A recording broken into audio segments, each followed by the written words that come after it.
So one day, I went to answer an email on my iPad, and I wanted to type the word yes. Lots of S's and lots of exclamation points to convey my great enthusiasm. But the autocorrect on the iPad is very, very aggressive. And I happened to type very quickly, so I kept ending up with YES, which was not the level of enthusiasm that I wished to convey. And so I became very frustrated, and I went to Slack to complain to my colleagues, and I said, I guess autocorrect doesn't want me to sound like a teenage girl. And my colleague, Emily Brewster, immediately writes back, autocorrect has no idea of the power of teenage girls to change language. And I love that story, partly because I think her comment really encapsulates what we do at Merriam-Webster. We have a two-part mission, which partly is to propagate our irrational love of the English language, and also to help people understand language better so they can better understand and communicate with the world around them. And if I were to rephrase that for the theme of this year's conference, I would say, we play with language, but we don't play with meaning. And I think that having not only a really clear sense of what we do, but very clear boundaries on what we don't do gives us a lot of power. It's what's commonly referred to as the power of creative constraints. And so I wanted to tell you a little bit more about how we do that as a sort of case study. So some of our constraints include, we have very rigorous criteria for defining. We generally use data to connect to public events. And we're socially and politically objective. We stick to the words. One of the questions that I am almost always asked every single time someone finds out that I work for the dictionary is they say, oh my God, can you get a word into the dictionary? And I'm always very pleased and proud to tell them that as Chief Digital Officer and Publisher of Merriam-Webster, I cannot get a word into the dictionary. And that is because we have rules. So this is sort of a fun chart that basically tells you all the ways that the word you really thought was great will not get into the dictionary. But we have serious rules. We have very rigorous criteria for entering a word into the dictionary. A word has to have widespread, long-term, meaningful, and organic use. And what that means is that we look at how words are actually used, and we have to see that a word is used in a particular way in a wide variety of edited text over a long period of time. So it's not something everybody's talking about for a month and then it disappears. Meaningful sounds kind of obvious, right? But it's not. So when I was a kid, I learned that the longest word in the dictionary is anti-disestablishmentarianism. Anybody else learn that? Yeah. Okay. This is not a word in the Merriam-Webster Dictionary. Okay? Because anti-disestablishmentarianism is never used with any meaning. It is used as an example of a very long word. That's it. Right? You could reverse engineer what all these combining forms probably mean, but nobody uses it that way. And organic refers to the fact that we are descriptive and not prescriptive. So we describe how language is actually used. We don't sit on high and prescribe how language should be used, what should be a word, or what a word should mean. So people often reach out to us and they say, you know, you should change the definition of this word, right? You should. It should mean something else. And you know, maybe it should. Maybe it shouldn't, but that's not our place to decide. We're a lag indicator. So by the time we enter something into the dictionary, it is because it is being used in this way. The reverse is also true, right? So people get upset that we have made changes to the dictionary, and therefore, you know, civilization as we know it will end. So my colleague, Peter Sokolowski, he's our editor at large, this is his pinned tweet, okay? Most English speakers accept the fact that language changes, but they don't accept the changes made in their own time. So this is why, you know, I get letters saying that I'm going to hell in a handbasket because there is a sense too of literally, now that means figuratively, but I do not get letters over the fact, don't shoot the messenger, okay? We're describing how language is used. So, but you know, I don't get any letters about the fact that we no longer use thee and thou. Right. So because we make decisions based on the evidence, I like to say we've been data-driven for nearly 200 years. But for most of that time, the data was about how we create the dictionary. We didn't know how people used the dictionary, of course, until we went online. And so now we have data about how people use the dictionary. And we've seen a couple of really interesting things. One is what the top lookups are, right? The words that are the most looked up. Interestingly, this is a fairly static list. It doesn't change very much over time. And I want to point out that this is a representative sampling and not an ordered list. But the words that are looked up the most tend to be words that are not uncommon, right? If a word is really rare, then you don't encounter it and then you don't need to look it up. But they're words that have meanings that are either sort of nuanced or maybe context dependent. And so people need to look those up. But then we saw something else, which is what we call trending words. So occasionally, sometimes more than occasionally, we will see a word that is not normally looked up at a high rate jump in to the top lookups. And we can usually trace that back to a statement or event on the public stage, right? Enough people had to see this all at the same time in order to send a word into the top lookups. So there are two things about this. One is it's really gratifying to us because it tells us that words matter. It tells us that people care enough about language that when they hear or read something that to them raises a question of meaning, they turn to the dictionary. And so we think this is incredible. But it also gives us a platform to connect to public events, right? These lookups are driven by public events. This gives us something to report on and to talk about in a way that connects us to events through the prism of language and allows us to maintain our objectivity. So the way that we do this is pretty also rigorous because we want to be very careful to make it clear that we are making statements based on data. So we have this chart emoji, and we put that every single time we talk about this because we want people to understand that we're reporting on data lookups. And we use words like top lookup and trending. And we have a sort of SWAT team that when we see these are usually able pretty quickly to put together a short article that says a little bit about the word and what the context is, what the event is, why it's trending, maybe some history. And so we can post that too. Occasionally we have multiple words that will trend from one statement. So in this case, and the screenshot's a little bit cut off, but obsequious and factotum trended from the same event. Yeah, some people remember that. And again, we're just reporting lookup data. So people make a lot out of these tweets about lookups that were driven by political events, but people look up words for all sorts of reasons, and we report on all of the lookups. So just as some examples, pipe dream trended after a lottery winner said, "My pipe dream came through." At the end of August, syzygy trended because of the solar eclipse, so that's a fun word we don't get to use very often. And I must say pop culture does drive a lot of lookups, so surrogate mother trended when Kim and Kanye were reported to have engaged one, and actually trended again a few weeks ago when that baby was born. So whether it's that we've added new words to the dictionary or reported on a trending lookup, people often then ask us, well, what does that mean, right? What does it mean that you added this word to the dictionary? And it's always really easy for us to answer that question. I don't know. I don't know what it means. That is not our place. We stick to the words. And so by sticking to the words, we are able to play with language, have a lot of fun, and also maintain our objectivity and tell the truth about words. Thank you.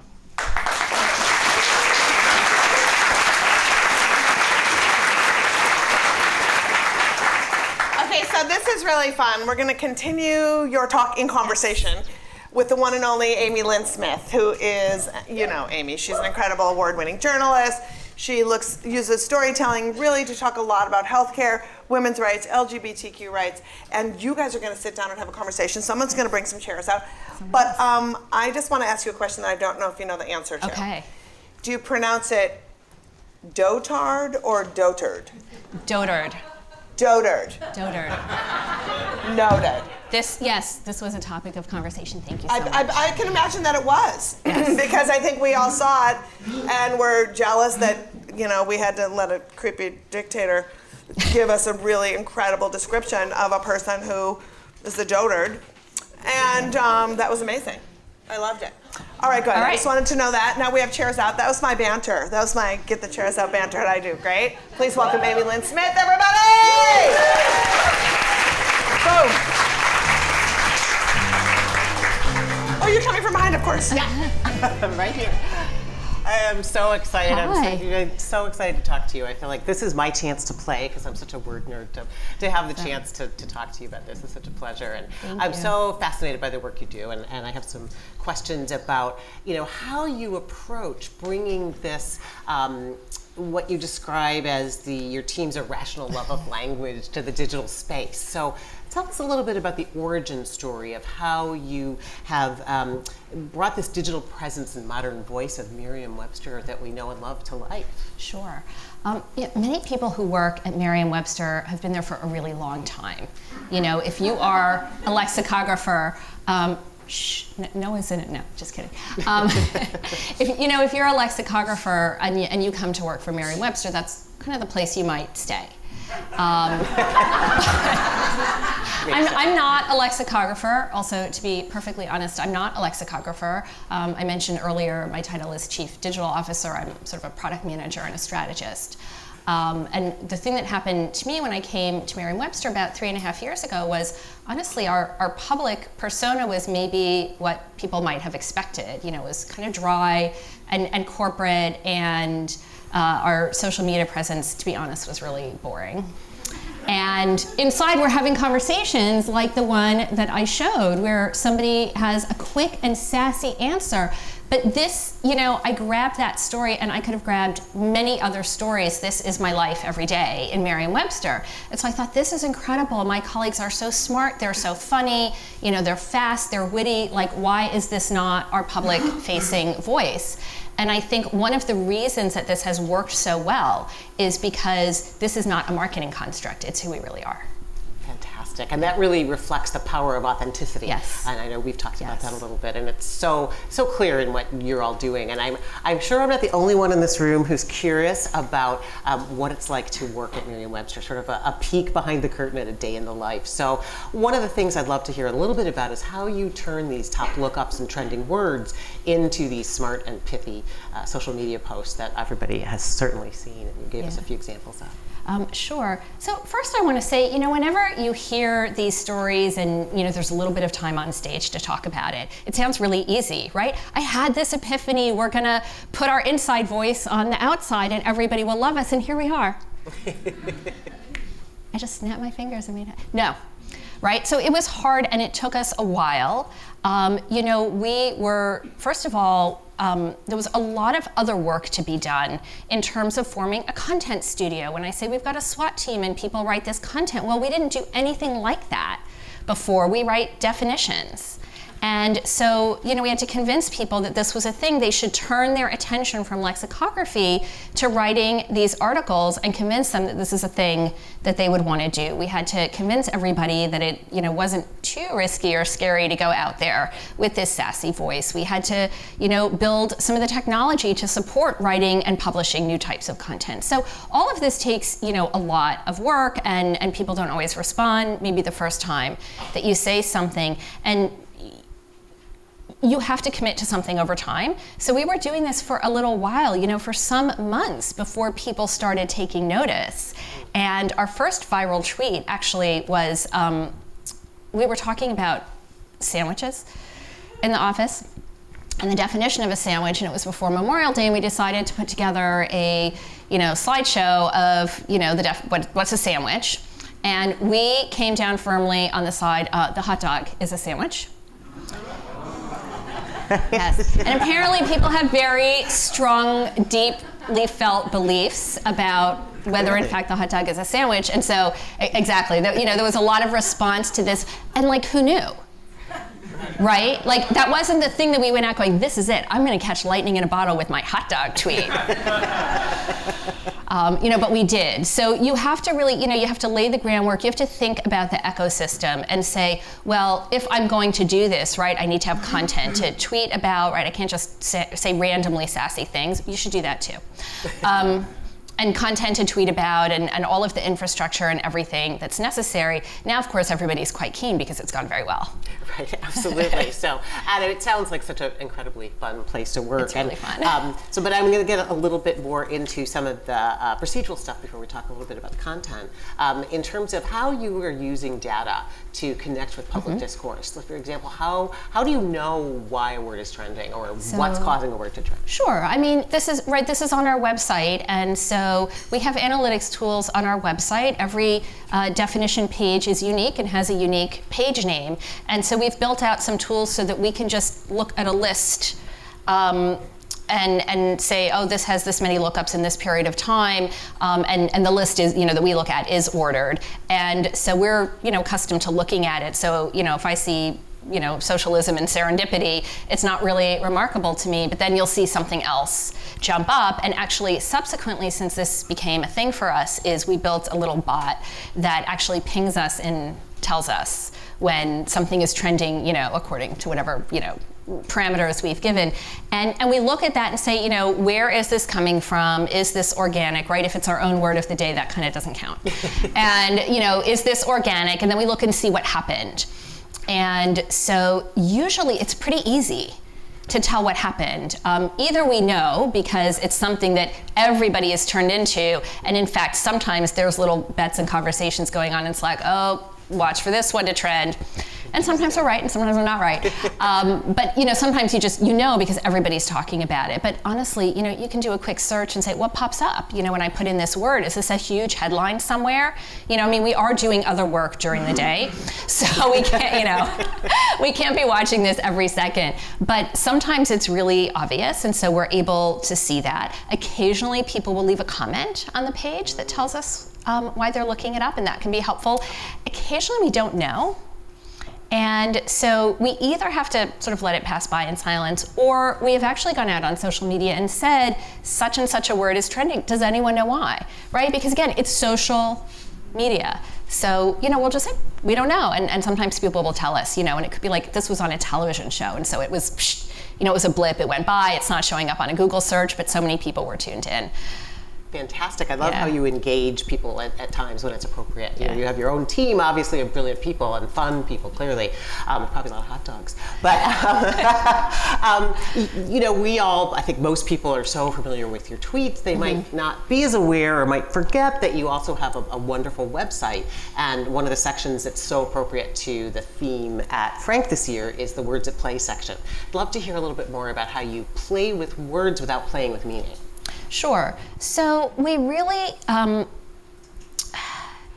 we have two different sides to our work. So one is the actual creating of the dictionary and writing definition content. That has very rigorous rules, as we talked about, and the tone is very dry because it is meant to be, straightforward, objective reporting. This is the way the word is used, and this is what it means.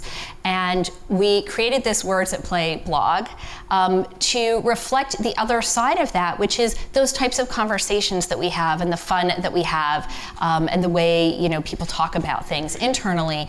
And so that can be everything from lists about what constitutes a sandwich.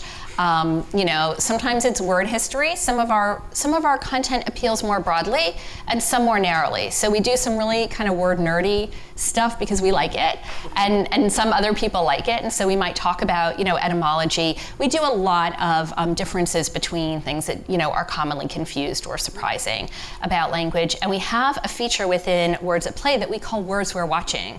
So when I talked about the criteria for entry, this has to have widespread and long-term use. It's not like suddenly one day you wake up and go, oh look, this word's been used this way for a really long time. Usually we're aware and we're watching it, and we literally have a watch list. So we're watching language, and one of the ways that we can talk about words that are trending but not yet entered into the dictionary is to talk about this and say, hey, we're watching this, here's why we think it might stick around, here's what we're seeing. And so we're able, again, to connect with current events in a way that still keeps our actual dictionary, really rigorous and objective. Fantastic. And because you love language like I do, like all of us do, I have to ask a couple personal questions about language. First of all, do you have any language pet peeves? I want to know what is your top language pet peeve, and is it really hard to resist correcting people in everyday conversations because you know so much about language? Yeah, so I'll give you sort of a two-part answer to that. One is, I am a word nerd, and I have to confess that when I was 11 years old, I think, I wrote to William Safire. Anybody remember the On Language column at the back of the New York Times Sunday magazine? I wrote to William Safire when I was like 11 years old that he should cover my pet peeve, which was the use of try and instead of try to. But working at the dictionary has made me much less judgmental because lexicographers don't have a knee-jerk reaction to correct. They have sort of a trained response to observe. And so instead of being like, oh my God, irregardless is wrong, they're like, irregardless is a word. Anti-disestablishmentarianism, not a word, irregardless is a word. And it's more like, oh, irregardless, really? I wonder where else I might find that. Let me just see if that pops up again. And so it's a really different attitude and a much more, I think, inclusive and accepting attitude. So I've learned a lot in that regard. I love the way the tone of Merriam-Webster's social presence is very much friendly, and it's open to everybody. We're all learning, but we're not feeling like we're being scolded, and I think that's really great. Last question I have to ask, do you have a favorite word? Well, it's like asking to pick your favorite child. But I do like to answer this with something that might initially sound surprising, which is one of my favorite words is why. The word why. And that is because the word why really solves problems. It gets to solutions, it's inclusive. You don't dig your heels in the sand, you ask people why. Why do you think that? Why do you want that? Why do you need it? And that helps you really collaborate and get to solutions. So I would say don't underestimate the power of small words. Fantastic. Well, thank you so much, Lisa. It was really a pleasure. Thank you so much.